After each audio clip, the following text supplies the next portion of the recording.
Počúvate podcast Mestského kultúrneho strediska Tlmače Rozhovory zo suterénu. Témou coaching sprevádza Fero Držík. Hosť programu je coach a mentor Milan Kalmancaj. Príjemné dobré ráno. Príjemný dobrý deň. Príjemný dobrý večer. Čaute. Ahojte, že čauky, kakauky, povedal Milan, že máme povedať čauky, kakauky, tak ja vám hovorím hnusné čauky, kakauky. Nie, máš aj čauky, mňauky, kakauky. Čauky, mňauky, kakauky. Výborne. Priatelia, neviem, že či toto bol taký akože úplne, že taký úvod, ako má byť, ale tak bol taký, aký sme ho urobili. A snažili sme sa pozerať, lebo my sem tam, aby sme sa tak akože dovzdelali, tak pozeráme aj nejaké tie videá, podcasty a ja neviem čo všetko a sledujeme aj, že čo sú schopní robiť influenceri všelijakí a oni robia kadečo. A hlavne tie decká, tak je to tam také zvláštne čistá divočina. Ja tomu niekedy nerozumiem, lebo už som odrástol. Teda. Podľa mňa my nemáme tomu rozumieť. My to máme len pozrieť si a užívať si. Tak. A bol som z toho v absolútnom strese, ale ešte vo väčšom strese som bol z toho, že Milan mi tu pred chvíľou sa rozprával s niekým. A ja som myslel, že sme tu sami a on sa tu rozprával za stolom. A on sa rozprával so svojím telefónom, ktorý mu rozprával, že ako by sme mali začať a čo by sme mali robiť, ako by sme mali viesť podcast a ako to bude čo najlepšie pre vás. A ja som sa tak pozeral a zostal som v absolútnom strese z toho, že teda akože čo, že tu je nejaký nový človek, ktorý ma bude sekírovať a ja neviem čo všetko a Milan mi potom povedal, že starý, nerob si vôbec z toho ťažkú hlavu, že to je iba umelá inteligencia. Takže priatelia, ja som v absolútnom strese, lebo zistujem, že umelá inteligencia to tu za chvíľu za nás preberie. Milan, je to tak? Je to ťažká téma, že si teraz otvoril, že umelá inteligencia, či to nás preberie. Netrúfam si na toto odpovedať, že či nás to niečo sa udeje. To, čo viem, čo sa udeje, je to, že umelá inteligencia tu už je a s najväčšou pravdepodobnosťou tu bude najbližšie veľmi dlhé obdobia. V akej podobe sa bude prejavovať, to uvidíme samozrejme, ale je to niečo podobné. Ja dám vždy taký príklad, ako keď prišla, nie som veľmi tej histórii zdatný, ale keď prišla priemyselná revolúcia, keď ľudia uvideli prvýkrát nejakú párnu lokomotívu, tak aký museli mať z toho šok, tak viem si predstaviť, aký museli mať z toho stres, tak viem si predstaviť, ako možno aj ty teraz si mal stres z toho a šok z toho, keď som sa tu rozprával teda z jednou z aplikácií, konkrétne teda z ChatGPT a pýtal som sa ho, že teda ako by sme mohli spraviť úvod v podcaste a on mi normálne regulárne odpovedal. Takže dnes je to už bežná vec a ja len tak ako úplne podpichnem možno aj našich poslucháčov, že jedna zo zručností, ktorá bude veľmi nevyhnutná do budúcnosti, bude aj to, že schopnosť ovládania a pýtania sa tej umelej inteligencie na to, že čo, ako mi môže byť užitočná, v čom mi môže presne pomôcť. A aby sme na nič nezabudli, teda na to, čo nám umelá inteligencia povedala, na čo by sme my sami neprišli, je to, že sa potrebujeme predstaviť, Milan, a povedať, že kde sa ľudia vlastne nachádzajú. Presne tak. Takže priatelia, som veľmi rád, že opäť sme tu s našim podcastom. Je to druhý podcast v roku 2025. Po mesiaci. Po mesiaci. Prezradíme im? Nie. Dobre. Takže po mesiaci, a myslím, že už tušíte, že nie tak celkom, a to si necháme pre seba. Takže po mesiaci sa opäť počujeme a vidíme. Vidíme a počujeme sa v našom podcaste Rozhovory zo suterénu v rubrike Životný štýl. A v rubrike suterén. To je tá umelá inteligencia. Ja by som si ju potreboval dať do hlavy niekedy. Dobre, nech sa páči. Takže Milan, Máme tu dnes takú veľmi, veľmi zvláštnu tému a nie je náhoda, že sme začali práve takto. Nie je náhoda, lebo máš ty ešte stres pred podcastom? To je veľmi zaujímavá otázka, čo si mi teraz položil. Neviem, či by som to nazval stres. Mám také príjemné chvenie a také napätie. Motýle.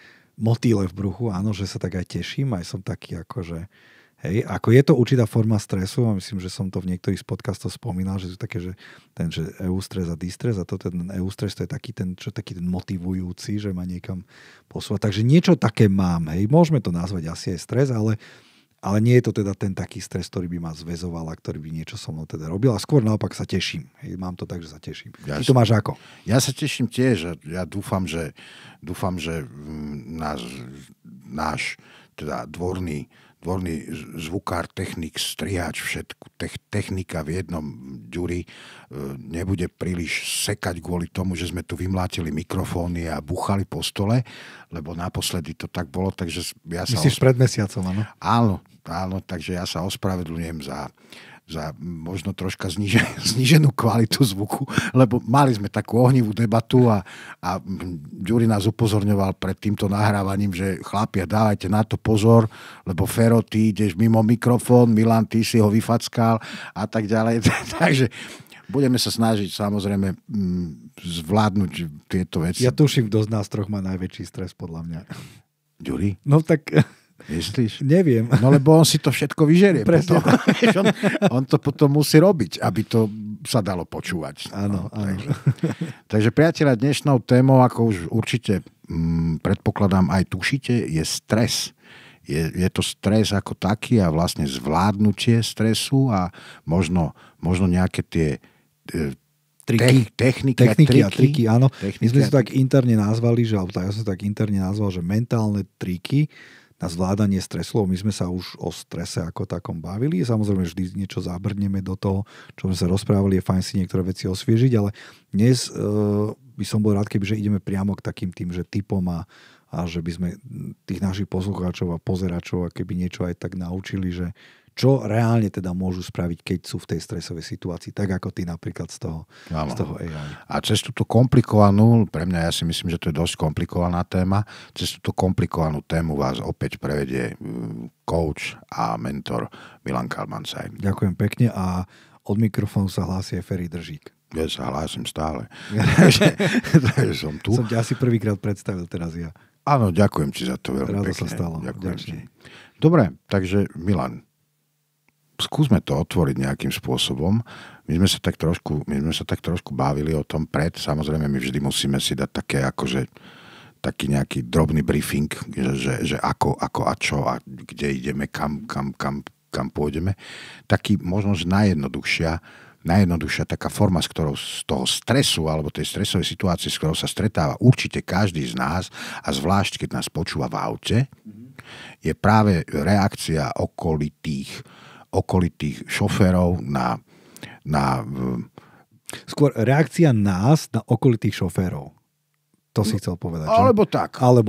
Ja väčšinou sa pozerám, lebo ja sa priznám, že ja som veľmi kľudný šofér. To je super. Naozaj. Toto mám veľa zlozvykov, už sme sa bavili tu o nich, že veľa, ale toto nie je môj zlozvyk. Ja naozaj som veľmi trpezlivý a veľmi kľudný šofér, Takže, ale vlastne k tomu stresu, to znamená, že ako to je s tým stresom za volantom. Napríklad. Áno, my sme sa bavili, že tak je napríklad ten stres za volantom, a stres za volantom z toho, že ja neviem, niekto mi nedá prednosť, alebo že niekto mi vyletí niekde, alebo že ja neviem, inak niekto zareaguje, nedá smerovku a tak. A teraz sú typy vodičov, ale ľudí teraz vo všeobecnosti, ktorí majú nejakú reakciu. Samozrejme je to nepríjemné. Teraz nejdeme sa baviť o tom, že čo sa môže udiať a nemôže udiať na tej ceste, ale ideme sa baviť o tom, že aká je tá naša reakcia na tú situáciu. A ešte doplním, aby sme teda neriešili len tieto príklady, ale doplníme to aj o ďalšie a napríklad to je to, že niečo sa nám udeje počas dňa. Niekto na nás kričí, niekto je na nás nepríjemný. Sme v práci, šéf nám nadáva, šéf nám nehovorí úplne pekne o nás, alebo ja neviem, niečo máme spraviť, my sme to nestihli a dostávame sa do nejakého tlaku. Tak toto sú určité, nazvime, že stresové situácie, kde akoby nevieme, mnohým ľuďom sa deje to, že buď majú nejakú zautomatizovanú reakciu, alebo niekedy majú že žiadnu reakciu, že nevedia, akoby, čo majú spraviť, zostanú paralizovaní. Čiže to, čo je akoby, aby sme uviedli akoby do tej témy, je to, že mnohým ľuďom sa dejú takéto situácie a to, o čom sa my ideme rozprávať, je o tom, že ako efektívne, ako možno vhodne reagovať na tie situácie tak, aby tá naša reakcia nám bola viac užitočná ako menej užitočná. Teraz neviem, či si dal otázku, alebo ja som už len predstavil tú tému. Ty si predstavil tému, v podstate sme prešli k tomu že akým spôsobom vlastne mnohí ľudia reagujú za tým volantom. Tam sme sa odrazili. Áno.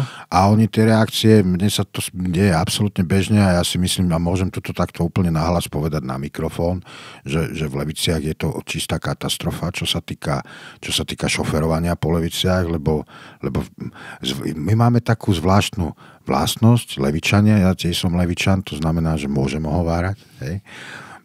My máme takú zvláštnu vlastnosť Levičania, že my sme najlepší šoféri na svete. A ja si myslím, že keď nás počúva niekto z Košíc, tak si povie, u nás je to tiež. A keď nás niekto počúva, ja neviem, z Trnavy, tak tiež si povie, aj u nás je to katastrofa. Je to možné. A možno keď nás niekto počúva z Frankfurtu, tak tiež si povie, že je to katastrofa. Tak.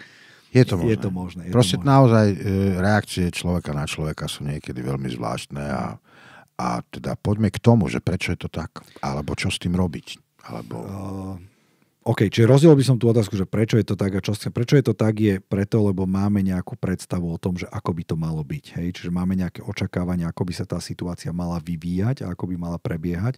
A keďže tá situácia tak neprebieha, ako si to predstavujeme, tak z toho vzniká následne tá reakcia. Čo sa týka tých reakcií, on je to zaujímavé v tom, že dobre, môžeme aj to zo šoferovania, zoberiem si skôr to, že teda som v práci a teraz niekto je na mňa nepríjemný, kolega, šéf, podriadný, kdokoľvek, že je na mňa nejaký, že nepríjemne reaguje na nás, ja neviem, niečo sme zabudli, nestihli a on na nás nepríjemne reaguje a my z toho dostaneme nejaký stres, proste nás to nejako vyvedie z rovnováhy, dostaneme z toho nejaký stres. A teraz otázka je teda, že akým spôsobom na to reagovať tak, aby mi tá reakcia mohla byť užitočná.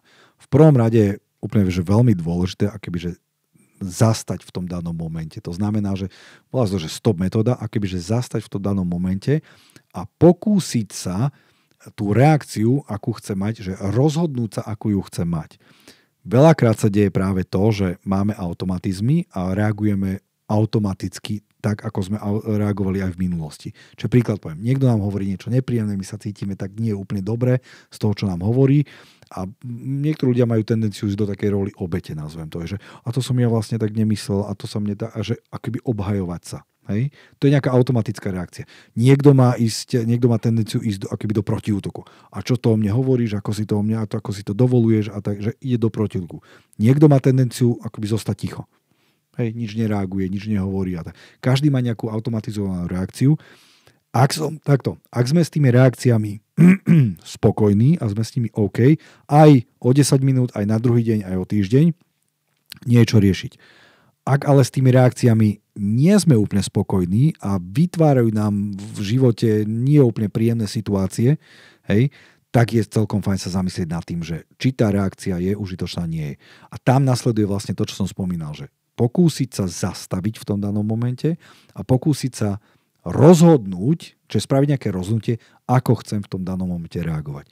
Aby vlastne sa začal vytvárať nejaký nový vzorec správania, nový vzorec tej reakcie. Lebo ten zažitý, ten, ktorý mám, ten automatický, s najväčšou pravdepodobnosťou mi úplne nefunguje, není mi užitočný, čiže chcem robiť niečo inak, aby mi to, čo budem robiť, bolo viac užitočné. To znamená, že bavíme sa vo všeobecnosti teraz. Áno. Už. Áno, to znamená, že toto platí, alebo teda môže platiť všeobecne. Áno.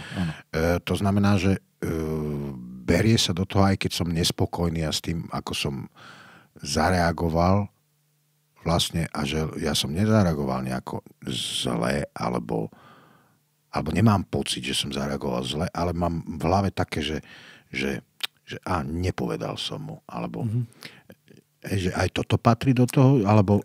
Určite áno. Ide o to, že keď máš ten pocit, že po rozhovore, po takejto situácii, že mohol som to inak spraviť, alebo že niečo iné som mohol povedať, alebo nemusel som takto reagovať. A keď takéto myšlienky tam nabiehajú, a pozor, keď sa to udeje raz za čas, OK, ale keď sa to deje tomu človeku, že dlhodobejšie a pravidelne, že tie reakcie sú také, tak vtedy má veľký zmysel a priestor s tým začať niečo robiť. Alebo druhá príležitosť, druhá situácia je taká, že máš automatické reakcie, už si to ani neuvedomuješ a niekto ti dá spätnú väzbu, že vieš čo, Feri, ale táto tvoja reakcia nebola úplne vhodná. Hej. že takto si nemusel úplne reagovať. Že toto, čo si povedal, ma zranilo napríklad. Že niekto ti dá takúto spätnú väzbu, vtedy je fajn spraviť tú reflexiu. Počkaj, robím to občas, alebo je to moja štandardná reakcia na tie situácie. A ak prídeme k tomu, že je to štandardná reakcia, tak má veľký zmysel s tým začať niečo robiť. Rozumiem. A ako tu mám takú otázku zase, lebo ja dneska budem veľa asi čítať otázky. Je to možné. Myslím, že áno, lebo nechcem byť za hlupáka, vieš. A toto sú také vážne veci, že nerád by som povedal nejakú vec, ktorá je absolútne že mimo. Lebo je to dôležité, aby sme sa tuto nezačali potom točiť okolo nejakej fakt, že blbosti. Takže ja radšej si naozaj zoberiem tie otázky a budem tak, že pomôžem si s nimi. Mám tu takú otázku potom, že akým spôsobom si zachovať chladnú hlavu v stresových situáciách, napríklad pri dôležitých rozhodnutiach. Že ako to urobiť. Lebo dobre, povedal si to, že porozmýšľať. Hej? Akože, takto. Zastaviť sa, to je úplne prvý krok. To je veľmi dôležité. Zastaviť sa, keby možno si napočítať do 10, hej, napríklad, aj to môže byť, znie to veľmi banálne, ale môže to byť veľmi účinné. Ďalšia vec, ktorá mi napadla, nejaká situácia, niekto ti povedal, hej, niekto si s niekým a povedal ti, že niekto iný o tebe niečo povedal. Hej. Tak prvá myšlienka, ktorá možno mnohým ľuďom napadne, že chytí telefón a zavolá tomu človeku, že to, čo si o mne povedal, ako si to dovoluješ, čo to o mne a prečo a tak, že ísť do tej reakcie. Hej. Netvrdím teraz, ja zamerne, čo je dobré, čo je zlé. Hovorím len o tom, že niekedy ten priestor, ktorý si vytvoríme na tú reakciu, nám dáva príležitosť, že sa rozhodneme možno lepšie, ako by sme sa rozhodli, keď sme priamo v tej emócii, v tej stresovej situácii. Hej. Lebo to, že niekto o nás niečo povedal a nám sa to úplne nepáči, tak samozrejme nás dostáva do nejakého... To znamená nejednať v emócii a v afekte nejakým spôsobom. Že... Môžeme to aj takto nazvať a ja som skôr akoby zastancov, že nazvať to tak, že zvoliť si tú reakciu, ako chcem reagovať. Hej? Lebo niekedy to neznamená, že niekedy reagovať v tej emócii je zlé. Hej? To vôbec tak nemusí byť, lebo ja neviem, keď fakt mám ten pocit a potrebujem dostať tú emóciu zo seba, OK, a je mi to užitočné a neublížim tým nejako vedome niekomu, prečo nie zase na druhej strane, ale ak si to volím, ak som s tým úplne OK a možno aj o pol roka si poviem, OK, som spokojný so svojou reakciou, som na ňu hrdý a tak som to spravil, ak som to chcel spraviť, je to OK. Ale ak mám tú tendenciu sa vrácať neustále k tomu, že toto som nemusel takto, toto bolo a toto, Ježišmaria, prečo som toto takto povedal, tak vtedy je fajn na tú reflexiu si dať a prehodnotiť si tú zmenu tej reakcie. Takže prvý krok je teda zastaviť sa a druhý krok je snažiť sa voliť tú reakciu. To znamená, zachovať si chladnú hlavu tým, že sa zastavím a treba napočítam do 10, napríklad, predýcham. Že sa snažím ukludniť nejakým spôsobom. Ukludniť. A dostaneme sa určite aj k tomu dýchaniu, lebo to je dôležitá súčasť toho. A keď už to akože trošku posuniem, že tam, kde možno smeruješ, je to, že to, čo veľmi pomáha, je to, že snažiť sa sústrediť na riešenie. Čiže jedna vec je, že zastaviť sa a druhý krok je to, že vybrať si tú voľbu tej reakcie a snažiť sa sústrediť na riešenie. Hej. Príklad poviem teraz zase. Sme na dovolenke a prší. Hej. Tak reakcia vyvoláva to nejakú emóciu, nejaký pocit, možno pre niekoho dokonca nejaký stres, lebo sme sa tešili, že bude pekne a tak. A teraz niektorí ľudia môžu mať tendenciu, prečo prší práve nám. Koľko peňazí my sa zaplatili a prší. A ako je možné, že len nám sa toto môže stať. A podobné, akoby, že reakcie môžu byť, že ide tam do toho sa takzvaného nejakého lutovania, do nejakej sebalútosti, do nejakého možno obviňovania, že ako je možné, že nemá hotel pripravené niečo pre nás, ktorý keď tu prší, že čo môžeme robiť. A ide akoby do nejakého hnevu, frustrácie, lutovania sa a tak ďalej, že táto emócia tam prevláda. Z toho vzniká nejaký stres, niečo sa s tým telom deje. Sústrediť sa na riešenie znamená, že OK, prší. Je to nejaký fakt, ktorý nezmeníme. Čo môžeme robiť v tejto situácii? A to je znamená, že tá otázka, ktorá vtedy padne, nejaká kľúčová otázka, tá spustí úplne nový film.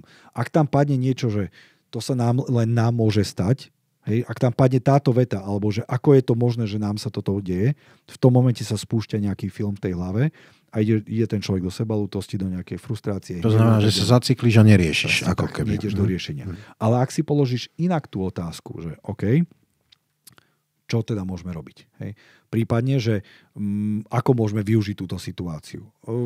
Niekedy je to tak, že všetko sa pre niečo deje. Hej. Existuje taká možno poučka, mantra, že všetko sa pre niečo deje. Možno sa to pre niečo deje, že prší, keď sme práve my na dovolenke. A ja som mal teraz takú situáciu, odbočím potom a vráť prípadne naspäť, že jeden klient, stalo sa mu také, že mal zdravotnú indispozíciu. Hej.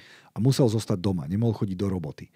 A samozrejme bol toho frustrovaný, že teda je doma a nemôže chodiť do roboty a tak. A jeho žena mu hovorí, že vieš čo, že je možné, že o 10 rokov si tvoje deti povedia o tejto situácii, že to bolo najlepšie obdobie pre nás, lebo ten otec sa s nami hral celý deň. Mhm.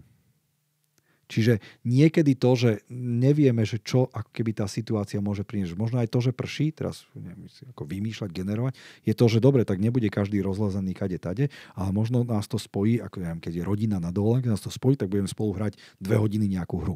Čo bežne by sme nerobili, lebo každý by ležal niekde na lehátku a čumel do telefónu prípadne. Hej? Čiže akoby keď si inak položím tú otázku a trošku inak sa zamyslím na tú situáciu, volá to mimochodom aj prerámcovanie, že pozriem sa cez iný akobyže rámec na tú situáciu, tak zrazu zistím, že vlastne to môže byť úplne inak, ako si naprvu myslím. Rozumiem. Tým pádom vlastne ja nadobudnem kľud a prestanem byť v strese. Je to... pravdepodobne. To neznamená, že ako v sekunde to ma prepne, ale ja to hovorím tak, že spustí sa iný film. Hej.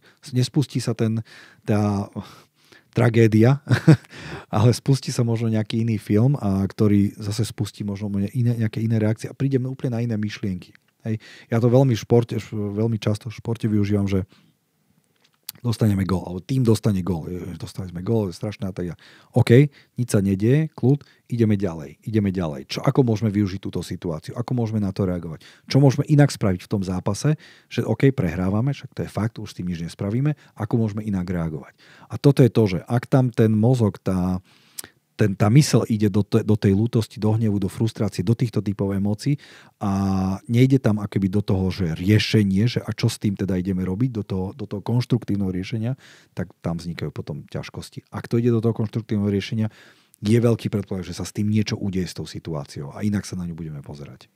Tak sa zamotáš a zostaneš v tom vlastne. No určite, ako keby. Áno, že zacykli sa v tom a potom ešte sú ľudia, je to tak, to je také konštatovanie, že ktorí to takto majú veľakrát, že celý život. Že sú proste zaciklení v nejakých situáciách, v nejakom vzorci myslenia a rozmýšľajú nad určitými vecami stále rovnakým spôsobom. A ich otázka je, že ako je možné, že ja sa mám takto, ako sa mám.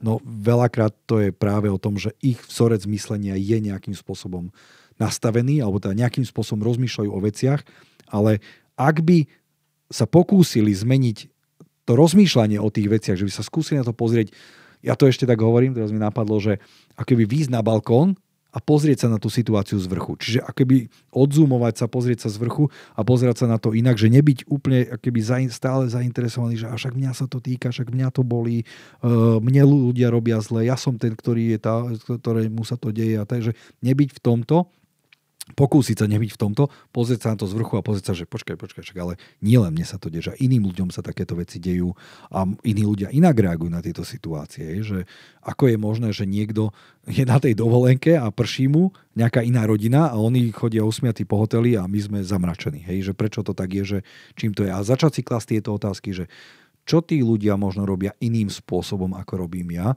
a ako by som mohol na to ja inak reagovať. Rozumiem. Priateľa, som veľmi rád, že sa vlastne dozvedáme takéto informácie, lebo ja sa priznám, že aj ja sám som jeden z tých ľudí, ktorí sa dokážu opustiť. Hej? Že dokážem sa opustiť a dokážem si tak akože sypať popol s tým, že zostanem frustrovaný z vecí a tak ďalej a že teda zostanem v tom strese, ako keby a ešte si ho sám prehlbujem.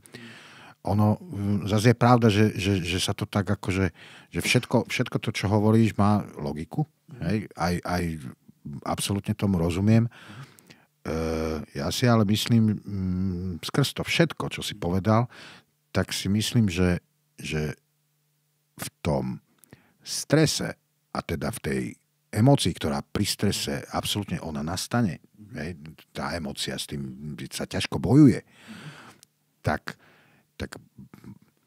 je veľký, aspoň ja by som mal, myslím, veľký problém proste logicky, vieš, týmto spôsobom, že naozaj sa zastaviť a že logicky nejakým spôsobom to prerámcovať, toto všetko, čo si hovoril, že pozrieť sa na to inak, keď ja cítim ten stres a treba krivdu a toto všetko, zvlášť keď človek je emotívny, ja sa priznám, že som veľmi emocionálne záložený človek, že u mňa viac funguje tá hemisféra tej nelogiky, že ja skôr si lietam, poviem.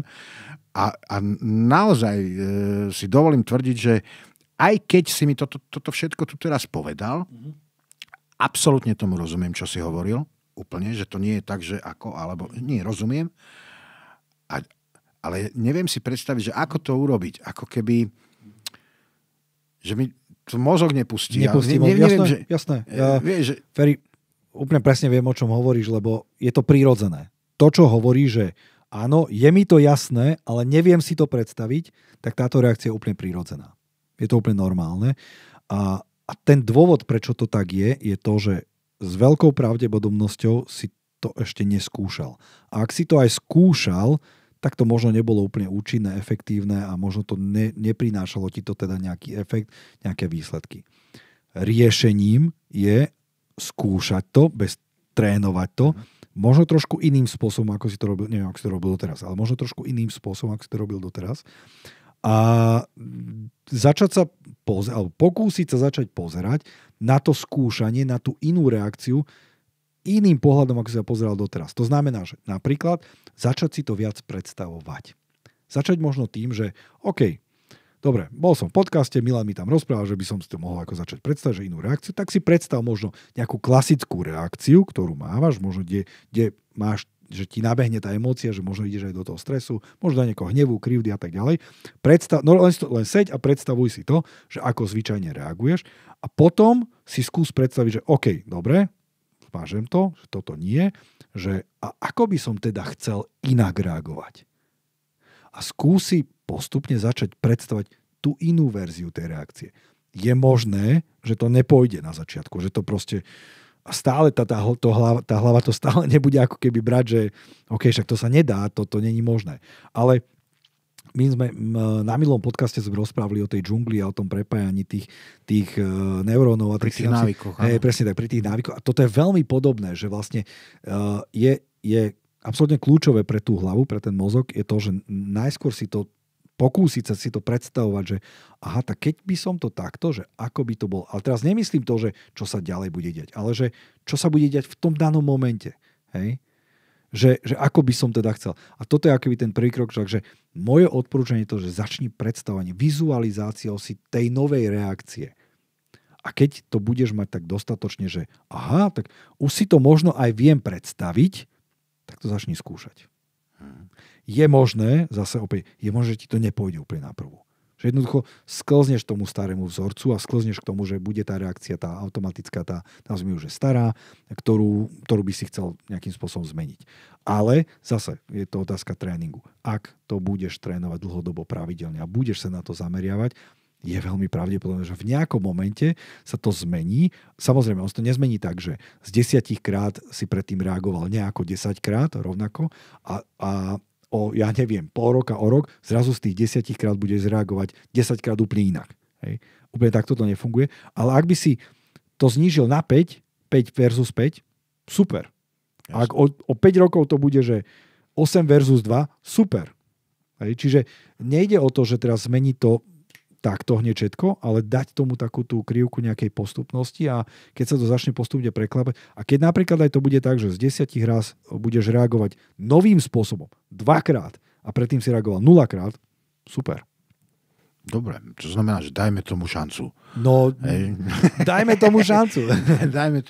Dajme šancu tomu, aby sme na stresové situácie reagovali tak, aby nám bolo z toho dobré. Presne aby sme boli spokojní. Aby sme boli spokojní, aby nám to bolo užitočné, aby nás tá samotná, lebo to je to, že nám sa deje to, že stresuje nás tá situácia a potom vlastne veľakrát aj tá reakcia. Čiže taký double stres, ako keby, že dvojitý, že aj to, čo sa nám deje a dokonca aj to, že ako reagujeme, že ešte sme.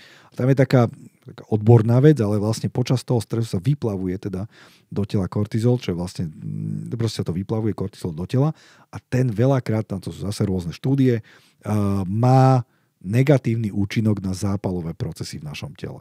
To znamená, že ľudia, ktorí majú tendenciu byť viac v strese, majú predpoklad k tomu mať nejaké zápalové veci. Samozrejme, my sme sa tiež minulo o to bavili, že majú veľký predpoklad k tomu, že zvýšený krvný tlak a tak ďalej a tak ďalej. Proste, že má to negatívny dopad aj náš zdravotný a fyzický stav, že ak sme dlhodobo permanentne v strese a reagujeme stresovým spôsobom. Hej.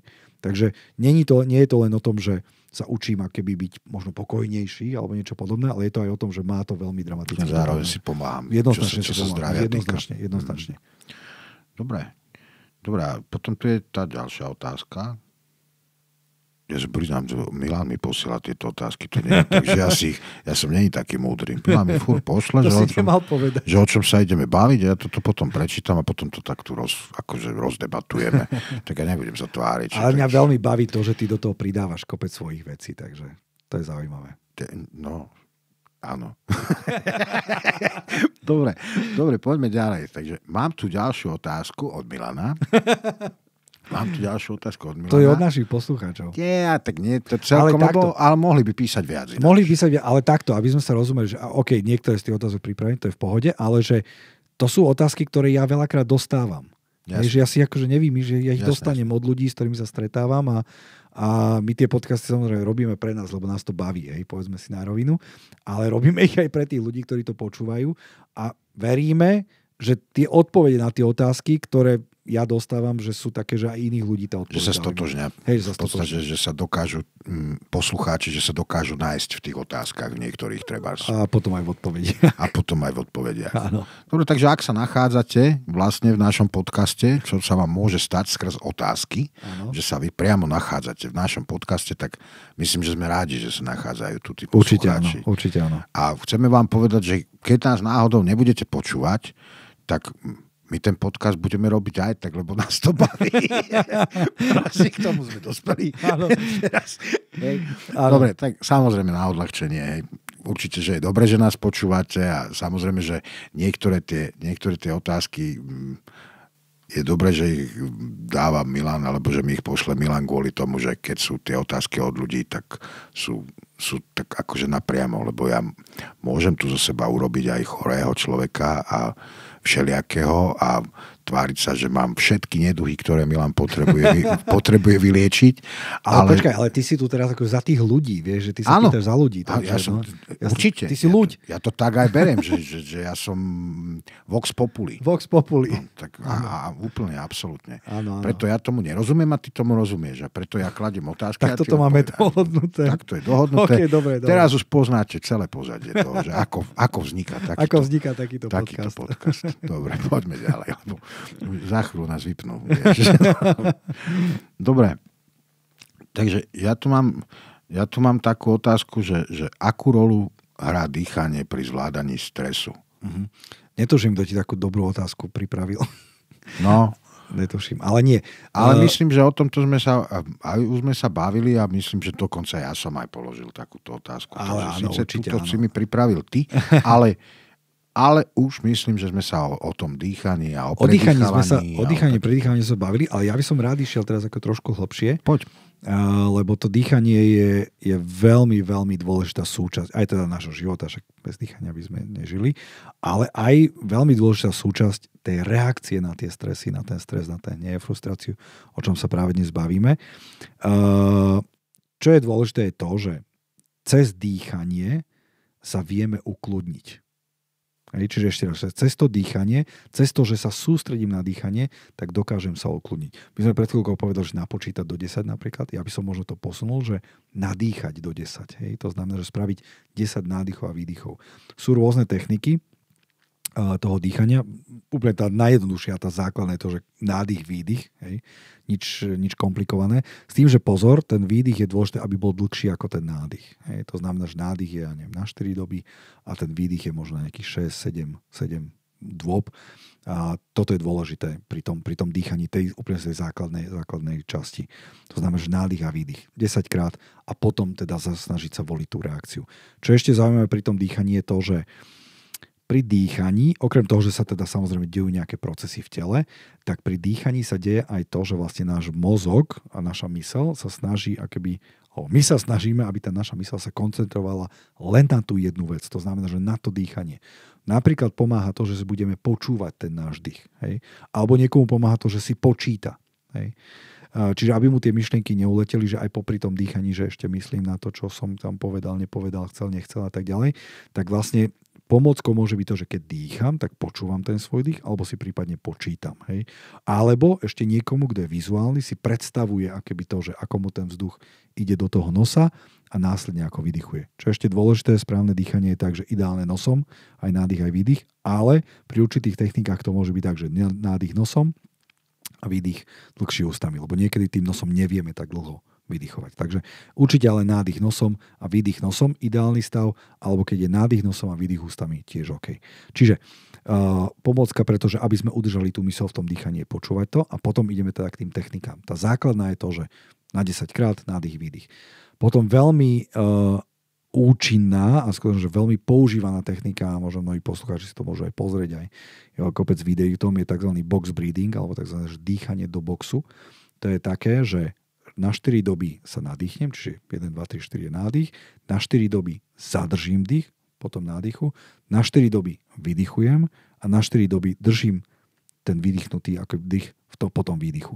Čiže akoby dýchanie do štvorca, že 4 nádych, 4 držím, 4 výdych, 4 držím.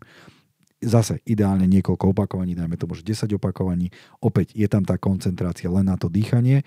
Opäť počas toho dýchania sa dejú nejaké procesy v tele. Má to účinok na to ukludnenie toho tela, na nervový systém a samozrejme je to nejaká technika, ktorá je zase odskúšaná a využijú všade po svete. Ďalšia technika je tzv. 4-7-8.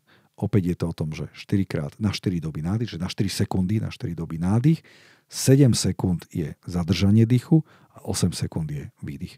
Toto je druhá veľmi účinná technika, ktorá sa tiež často využíva pri kdokoľvek môže, ale teda najmä ju môžu využívať ľudia, ktorí majú tendenciu akobyže sklzavať k tým stresovým reakciám. Hej.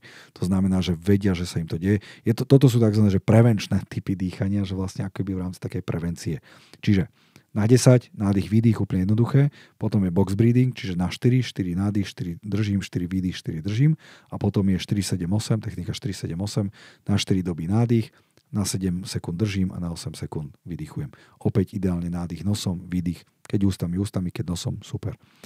A posledná technika, a to je vlastne vtedy, keď mám akútny stres, to znamená, že som fakt, že v nejakej panike a že jednoducho už som v takom strese, že neviem v podstate čo so sebou v tom danom momente, tak sú veľa štúdie na to a veľa rôznych štatistík a vecí je na to, že súverejne najúčinnejšia forma vtedy, keď sa bavíme o dýchaní, je to, že tzv. Dvojitý nádych a dlhý výdych. Dvojitý nádych znamená to, že ako sa nadýchujem nosom, že to znamená, že dvakrát sa nadýchnem ako keby a potom mám dlhý výdych následne. Deje sa napríklad to, že keď, že plačeme, tak tiež sa tak akože snažíme sa nadýchnuť a vtedy tiež tak, dvakrát sa nadýchujeme, tak je to niečo podobné, že dvakrát sa nadýchnem, ako nadýchujem sa a druhýkrát sa dodýchnem ešte, donadýchnem a potom dám hlboký výdych. Opäť, niekoľko 5-7 opakovaní a sú na to štúdie, ale ja mám na to aj osobnú, nie teda moju, ale osobnú skúsenosť mojich klientov, ktorí začali teda v akutnom strese aplikovať teda túto techniku a má to vynikajúce účinky. Vynikajúce, že dokonca mám klientov, ktorí si merali keby tep predtým a potom a fakt, že brutál. Verím tomu, že áno, lebo ja myslím, že naposledy, keď sme sa bavili už o dýchaní, nie takto do hĺbky samozrejme, a tiež sme sa bavili sme sa o tréme vtedy a o takýchto veciach, myslím. A funguje to aj pri tréme. Tréma je tiež stres. Vlastne. Jasné. Tiež je to stres. Nejaká stresová reakcia na situáciu. A máme my ako, že na javisku také, že herci majú také, že proste predýchaj trému, predýchaj.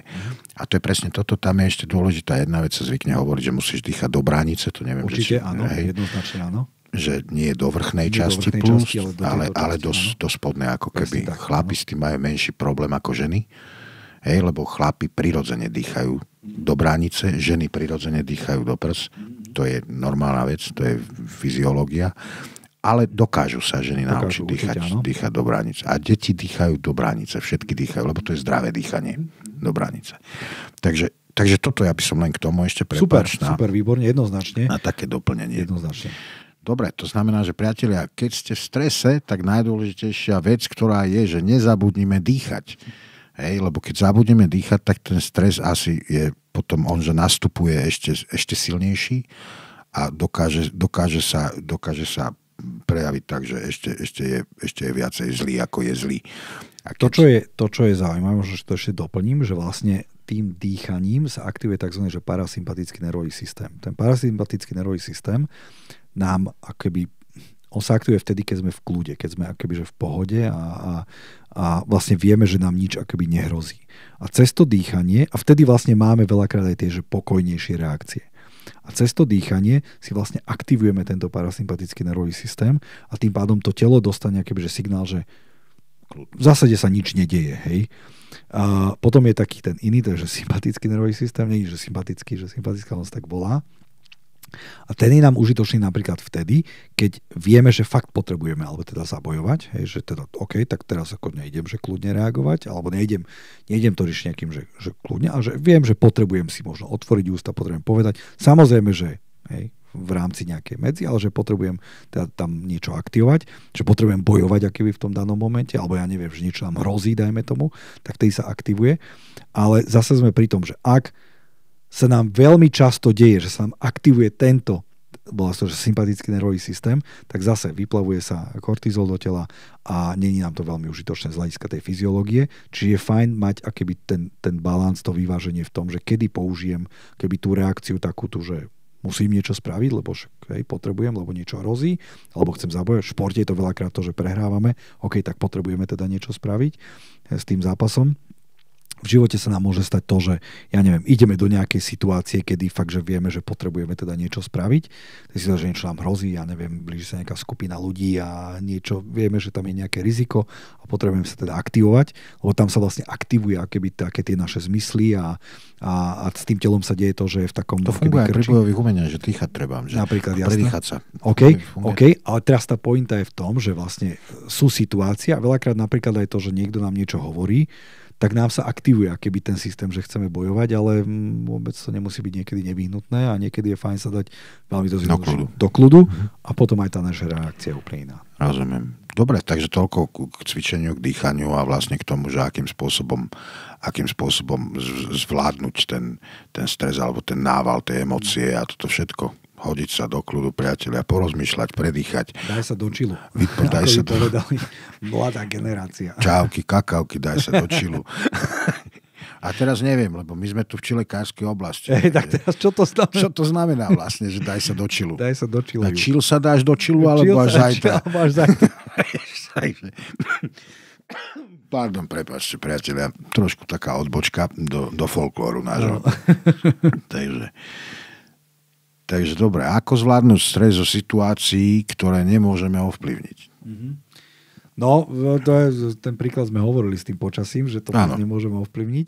A tam je taká zaujímavosť je to, že začať sa sústrediť viac akoby na tú že tá naša pozornosť, že na čo sa zameriava tá naša pozornosť. Lebo teraz reálne si povedzme, že ak sú situácie, že neviem ich ovplyvniť, typu, že prší, alebo že niekto iný, vodič, šofér, neviem kto, nedal prednosť. Viem to ovplyvniť? No neviem. To, že on to nedal, že neviem to ovplyvniť. Alebo že niekto o mne niečo hovorí.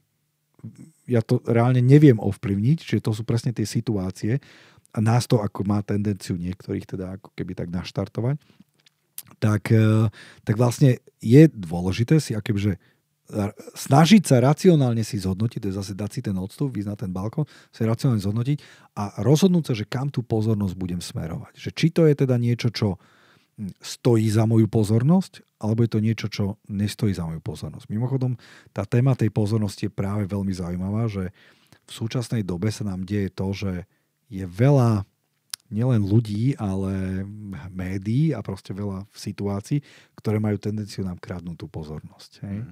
Od sociálnych sietí cez možno ľudí, ktorí sú takí, že chcú tú našu pozornosť, lebo ja neviem, hej, možno byť x dôvodov. A ja by som dal keby taký námet možno aj na také, že rozmýšľanie také všeobecné, že ako si vlastne tú pozornosť strážiť. Lebo niekedy to fakt môže byť o tom, že dejú sa nám situácie, ktoré si akoby tie situácie si pýtajú našu pozornosť, ale tým pádom tá naša pozornosť sa rozbíja na veľa vecí a napríklad nám možno uniká to, že kde by tá naša pozornosť mala byť. Hej? Teraz si predstav fakt to, že a deje sa to niekedy, že teraz človek ide, muž, žena, to je technicky jedno, cez deň rieši milión vecí, tam si pýta, ten si pýta, tam si potom si pozerá telefón, tam príde mail, tá pozornosť je absolútne rozbitá a večer príde domov a aj by chcel ten človek akoby venovať pozornosť tej rodine, ale jednoducho už tam nie je tá energia, už tam nie je tá kapacita. Hej. A niekedy to môže byť práve tým, že počas toho dňa stretávame tých zlodejov tej našej pozornosti, alebo niekedy dokonca my sami si akoby vytvárame. A práve povedzme tým sledovaním dlhodobým sociálnych sietí a podobnými vecami a potom nám tá energia, alebo tá pozornosť, tá energia v tej pozornosti nezostáva na to, na čo by sme možno fakt chceli. Hej. Takže dávam taký výstražný prst alebo takú kontrolku, že dávajme si pozor na našu pozornosť a sami si voľme a rozhodujme sa, že kam ju chceme investovať. Áno, lebo energia nie je nevyčerpateľná a nemáme nevyčerpateľný zdroj energie a pozornosti a tak ďalej a na všetko človek vlastne čo robí, tak potrebuje energiu aj na tú samotnú pozornosť. A keď tej pozornosti veľa vlastne vydá cez deň, tak potom nemá tú energiu už doma. Napríklad. A tam je to, že keď sa to ľuďom deje toto dlhodobo, že sú akéby, že tá ich pozornosť je unášaná nejakými situáciami, ľuďmi a ja neviem čím ešte, tak tam je presne, mali sme už v minulosti tú tému, tam môže presne dochádzať k tomu vyhoreniu, k tomu burnoutu, že vlastne nie je tam tá pozornosť na seba, lebo ešte to je ďalšia vec, že s tou pozornosťou je to práve o tom, že OK, chceme venovať povedzme tú pozornosť rodine, dajme tomu, ale zažil som situácie, kde ľudia vynechali úplne tú pozornosť na samého seba. Hej, že kde v tom celom, to bola taká krásna otázka raz na nejakom sedení, že tam ten ako klient rozprával a to a tam som bol a ten toto a v robote a toto doma a ja sa také, že pýtam, že OK, a kde v tom celom si ty? A po tejto otázke sa mi stalo raz, že ten klient sa rozplakal. Hej, lebo si uvedomil, on si bol toho niekde možno vedomý, ale tak ho to zasiahlo, že si uvedomil, že ale však, že on nikde nie je. On tam nikde nie je v tom celom. Hej.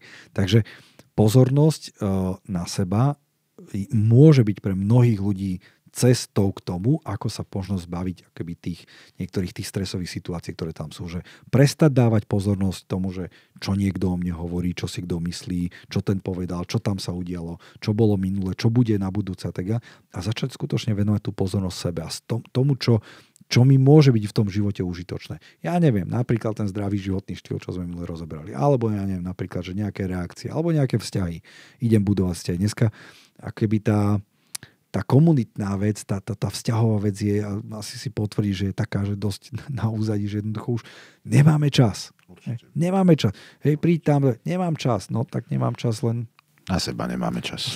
Jeden na druhého, na seba navzájom. Deje sa nám nemáme to. Čas. Deje sa nám to, že nemáme čas. Hej. Určite. To znamená, že venujme sa veciam, ktoré sú pre nás dôležité. Určite áno. Hej, že všetky tie šumy, nazvem to, nás vyčerpávajú absolútne a potom nám nezostáva na seba, na tých ľudí, ktorí sú dôležití. Tak, deje sa nám to. Hej. Takže pozor na pozornosť. Pozor na pozornosť. Dávajme pozor na pozornosť a dávajme pozor na križovatkách, aby sa nestalo to, že potom všetci na nás hovoria, že sme nechcem nadávať. Áno. Lebo všetci vám to povedia. Všetci, každý. Aj kandeláber to povie pomaly už dneska. Nikto vám nič neodpustí. Tak. Dobre, čo so spánkom? No, spánok má na stres a celkovo na naše reagovanie veľmi dramatický dopad a veľmi dôležitý dopad. Ja som raz počul takú to bola možno metafora, anekdota, neviem, ak by som to nazval, že Celý svet by sa zmenil, keby sa všetci ľudia na svete raz poriadne vyspali. Asi áno. Lebo povedzme si na rovinu, že ľudia teraz nechcem ísť do tých akože nejakých vrcholných politických tém alebo niečo podobné, ale povedzme si, že ľudia, ktorí rozhodujú vo všeobecnosti, tak ich časový manažment je veľakrát taký, že na ten spánok nie je čas. Keď si možno prečítaš rôzne články a nejaké životopisné knihy o ľuďoch, ktorí boli v tých vedúcich pozíciách, či už vo firmách, v politike, alebo kdekoľvek inde, alebo v športe, to je jedno, tak veľakrát ten čas na ten spánok bol výrazne obmedzený. A existujú štúdie zase, ktoré hovoria o tom, že ideálny spánkový čas, alebo ideálny čas spánku je od tých 7 do 9 hodín v priemere. Hej? A ja poznám osobne ľudí a aj sú ľudia, ktorí sa tým netaja, ktorí spia 5-6 hodín denne. Hej? A hovoria, že im to stačí. Potom sú ľudia, ktorí spia 4 hodiny denne a tiež hovoria, že im to stačí. Áno, ale keď si spravíme strih a stretneme sa s tými ľuďmi v ich 50-ke alebo v 55-ke, a keď oni hovoria, že v 30-ke hovoria, že im to stačí a stretneme sa s nimi v 50-ke, v 55-ke, tak s najväčšou pravdepodobnosťou zistíme, že to, že nespali poriadne v nejakom časovom úseku svojho života, malo výrazný dopad na ich zdravotný stav. Nie v tom veku, keď sa to dialo, v tej 30-ke, 40-ke, ale v tom neskoršom veku. Čiže to, že zle spíme, alebo málo spíme, alebo spíme, ja neviem ako, tak nemusí byť akoby úplne nekomfortné v tom danom momente. Môžeme pociťovať únavu a tak ďalej, stáva sa to, ale ono sa to môže veľmi dramaticky prejaviť v neskoršom veku. Lebo proste s tým telom sa niečo deje, keď tam tá regenerácia, keď tam ten odpočinok nie je dostatočný. Hej. Dá sa fungovať nejaké časové obdobie aj s tým obmedzeným spánkovým nejakým deficitom, proste s nejakým obmedzeným časovým úsekom toho spánku, ale z dlhodobého hľadiska je to veľký problém. Treba si to nechať na Silvestra a proste na také tie sviatky a treba sa poriadne vyspať asi. Dobrá, čo sa s nami deje, keď nie sme vyspatí? Lebo sme vlastne tá otázka bola, a čo spánok a stres? To znamená, že keď nie sme vyspatí, tak máme väčšiu tendenciu ísť do toho stresu? No, alebo... Na toto nepotrebujeme nejaký že ultra odborníci, lebo sa to podľa mňa stalo každému jednému z nás, že jednoducho tým, že sa prejavila nejaká únava z nevyspatia, tak naše reakcie neboli také, alebo boli úplne iné ako štandardne, keď sme vyspatí, keď sme čerství, keď sme svieži. To je také ako, že nebav sa so mnou, vieš, aký som ráno. Hej. Presne tak. Hej. Kým nevypijem kávu, tak na mňa nehová. Napríklad. Hej. Takže áno, a potom vlastne, a teraz dobre, hej, keď sa to deje raz za čas, OK, a teraz si predstav, že niekto takto funguje dlhodobo. A že si normálne zvykne na tento životný štýl a jeho štandardný režim je ten, že som nevyspatý a všetky svoje rozhodnutia robím robím pod vplyvom toho, že som nevyspatý. Pozor, v nejakom momente si to prestane uvedomať, stane sa to automatizmus. Ale to je veľakrát to, že potom ten človek o niekom a to je nejaký sociopat, to je nejaký psychopat, to je nejaký neurotik, to je niečo a jednoducho možno, že on možno len nie poriadne spí. No. A ja sa ti teraz priznám, že ja preto sa tu tak uchechtávam, lebo mne sa to stalo toto. Áno. Aj presne toto, o čom hovoríš, sa mi stalo. Mal som prácu, pri ktorej som 4 roky nespal. To znamená, že ja som 4 roky vlastne bol v noci hore. No a potom som nespal ani cez deň, lebo keď máš rodín, tak nespíš ani cez deň. Takže ja som mal toho spánku maximálne naozaj tak 2,5 až 3 hodiny denne. 4 roky to trvalo. A musím potvrdiť to, čo hovoríš, že naozaj dneska už to tak nie je. Proste musel som to zmeniť, lebo už som bol na konci so silou. Áno. A naozaj je absolútna pravda, že dneska okolie si uvedomuje a všíma si to, že reagujem absolútne ináč, hlavne doma. Hej, odišla tá podráždenosť a tak ďalej, všetky tie veci, ktoré sú z nevyspatosti. Dokážem sa venovať synovi normálnym spôsobom, hej, teda nie je to len o tom, že Bože, hej, lebo však ono, keď človek je unavený, tak naozaj je problém stíhať za deťmi. Takže je dobré spať. Určite. Je dobré spať. Určite. A na ten stres a na to, že to je, my sme dnešná téma, že mentálne triky a nejaké techniky na to, že ako ten stres zvládať. No spánok není ani trik, ani to ani technika, to je nevyhnutnosť. A pozor, nie je spánok ako spánok, lebo veľakrát sa stáva to, že ako ľudia chodia spať, zoberú si telefón a pred spaním a ráno vstanú a hneď telefón. Samozrejme, že to nie je vôbec užitočné na ten spánok a práve naopak, tam je ideálne, teraz budem hovoriť o takých ideálnych veciach a ja rozumiem tomu, že nie vždy sa to dá a niekedy je to náročné, ale samozrejme ten ideálny stav je to, že možno tú pol hodinu pred tým spánkom nevystavovať sa tomu modrému svetlu. To znamená, že nepozerať televízor. Teraz ma niektorí ukrižujú, že však ja zaspávam pri televízore. Hej. Niektorí určite. Však ja zaspávam pri televízore, OK. A ja rozumiem, aj ja som to, aj mne sa to deje, čiže to neznamená, že teraz akože ja som neviem čo. Ale hovorím o určitých veciach, ktoré sú ideálne. Nevystavovať sa tomu modrému svetlu, či už je to televízor alebo ten telefón, lebo zase to má tak, že nie dobre to vplýva na tú kvalitu toho spánku, aj na to zaspávanie. Sú ľudia, ktorí majú problém so zaspávaním, majú dlhodobo problém so zaspávaním. No a niekedy to práve to, že oni vlastne, ja neviem, že hodinu pred spánkom buď pozerajú televízor, telefón alebo niečo, alebo ešte dokonca robia. Hej, napríklad je veľmi neužitočné, že pred spaním začať rozmýšľať nad niečím, že vytvoriť si nejak, že idem si niečo pripraviť na zajtra. No to vôbec je, lebo automaticky rozbehneš tie myšlienky, ten mozog a ten mozog má tendenciu potom začať rozmýšľať, a čo by som, kde by som ešte, ako by som. Ideálny scenár je ten, že vytvoriť si akoby nejakú rutinu pred tým spaním, nastaviť si nejakú rutinu, či už je to nejaká sprcha, či už je to samozrejme nejaké to večerné, nejaké, že tá príprava pred tým spánkom. Ideálne nejesť pred spánkom nejaký čas, zase hovorí sa 3 hodiny, 2 hodiny každému ako čo sedí, ale teda ideálne nejesť nejaký čas pred spánkom. Napiť sa, OK, ale zase tiež nie vypiť 2 litre vody pred spánkom, lebo samozrejme sa vám bude dať noci ísť na záchod. Čiže nastaviť si akoby ten režim tak a samozrejme ideálne stlmiť svetla, dať si nie tie studené svetla, ale dať si tie teplé svetla pred spánkom zase. Povedz aj prečo je to tak? Prečo nie je studená? Prečo nie je modrá? Prečo radšej červená? To je dobrá otázka, lebo vlastne tieto typy svetiel, čiže modré svetlo, alebo teda to studené svetlo, myslím teraz z lampy, aktivuje automaticky ten mozog a zrazu si ten mozog myslí, alebo to telo, ten mozog si myslí, že vlastne však ešte mám byť hore, ešte mám teraz to veľmi zjednodušujem, ale v zásade je to nejaký signál pre ten mozog, že však ešte je deň, ešte môžem ako fungovať, ešte mám stále niečo robiť, ešte stále mám niečo nejakým spôsobom riešiť. V noci sa vyplavuje melatonín, to znamená, že vlastne vyplavuje sa niečo, čo nám akoby dáva zase nejaký signál, že by sme mali to telo ukludniť a spať a ísť do toho spánku. A práve akoby aj tou deaktiváciou toho modrého svetla, aktiváciou povedzme toho teplého svetla, alebo niektorí používajú napríklad, že oranžové okuliare, aby vlastne zase dali nejaký signál tomu mozgu, že už nech sa pripravuje na ten spánok. Hej, takže už je ten čas spať. Ideálny scenár napríklad ráno, teraz sme sa bavili o večeri, ideálny scenár ráno je to, že vstať, jasné, logicky.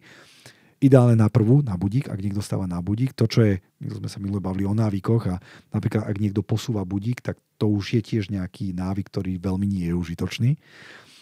Čiže ideálne je stať na budík na prvú a ideálne je to, že ísť pred okno a hneď sa vystaviť tomu dennému svetlu. To, bez ohľadu na to, či svieti slnko alebo nesvieti, tým pádom dávaš akoby signál tomu mozgu, že zobud sa, už je čas, hore. A čím rýchlejšie akoby ten mozog začne pracovať, pozor, dennému svetlu, nie svetlu z telefónu. Takže vystaviť sa tomu dennému svetlu, to je ideálny scenár a dávaš tým pádom signál tomu mozgu, že halo, zobud sa, už je deň a vlastne nastavujú sa teda nejaké rytmy, vlastne cirkadiálne rytmy, nastavujú sa nejaké rytmy a tým pádom aj tá kvalita toho dňa, toho spánku, alebo tej únavy alebo neúnavy počas toho dňa a kvalita toho spánku sa začínajú nejakým spôsobom regulovať. Opäť, ak to niekto začne, že teraz, tak asi za 3 dní nebude mať výsledok, ale ak to bude robiť dlhodobo pravidelne, tak je veľmi pravdepodobné, že sa tie výsledky postupne začnú dostať a tá kvalita spánku sa zlepší. Paráda, tak sme sa dneska naučili aj spať, priatelia. Dúfam, že vy nie, teda pri tom počúvaní. Ale možno niekto to počúva pred spaním. Je to možné. Vždy je to lepšie, ako keby pozeral televízor. Určite, jednoznačne. Takže, priateľ, som veľmi rád, že sme... To je taká blbosť, že som veľmi rád, že sme na konci tohto podcastu. Ale nie, že sme obsiahli tému, že sme vás potešili, poslucháči. Snáď sme vás potešili. Áno. A Milan ešte zabudol na jednu, podľa mňa veľmi dôležitú vec pred spánkom. Milovať sa môžete. Takže, priatelia, prajem vám príjemný dobrý deň, príjemný dobrý obed, príjemnú dobrú noc. stretneme sa pri najbližšom podcaste. Majte Čaute, sa pekne. Ahojte. Vaše otázky a postrehy môžete posielať na e-mailovú adresu podcast@msksatlmače.sk. Ďakujeme.